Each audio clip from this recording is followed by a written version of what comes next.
Friends, मैं आपको अपने एक मित्र के बारे में बताना चाहता हूँ और वो अभी इस दुनिया में नहीं है।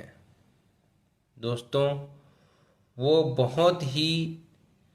इमोशनल व्यक्ति थे और हर रिश्ते में वो अपनी जी जान लगा देते थे, यानी उसको उतना अहमियत देते थे। उनके तरफ से फुल लॉयल्टी, फुल ऑनेस्टी के साथ वो रिश्तों को निभाते थे, उनसे वैसा डीलिंग्स रखते थे।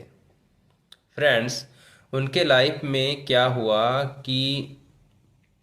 उनकी शादी हुई, उनका एक बेटा हुआ और मुझे पता चला कि उनके बेटे के इलाज में इतने खर्च हो रहे थे जिसको वो बियर नहीं कर पा रहे थे। और भी कुछ फैमिली रिलेटेड कुछ इश्यूज, कुछ परेशानियां रही होंगी, लेकिन मुझे जहाँ तक याद है और जहाँ तक समझ में आता है कि वो रिश्तों में बहुत ही ईमानदार था और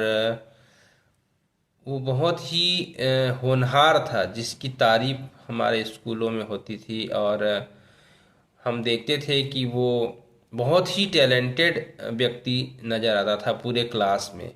लेकिन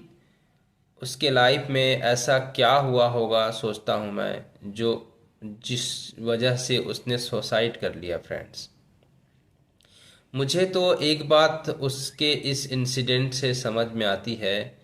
कि हमें अपने सराउंडिंग्स में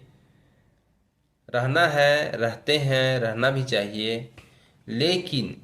हमें उतना ज़्यादा इमोशनली अटैच्ड नहीं रहना चाहिए लोगों से, रिलेशनशिप से, क्योंकि शायद वही एक रीज़न था जो उसे उतना बड़ा दर्द दे गया। और जब मैं उनके फैमिली में गया, उनके माता पिता से मिलने गया, तो देखा कि उसके एक कमरे में उसकी इमेज में एक फ़ोटो टंगी हुई थी और उसके सामने मैं खड़ा होके तो मैं ऐसे लगा कि मैं स्तब्ध हो गया, मैं कुछ बोल ही नहीं पा रहा था और मेरा दिल दर्द से भर गया। फ्रेंड, तो हमें भी यही कोशिश करनी चाहिए कि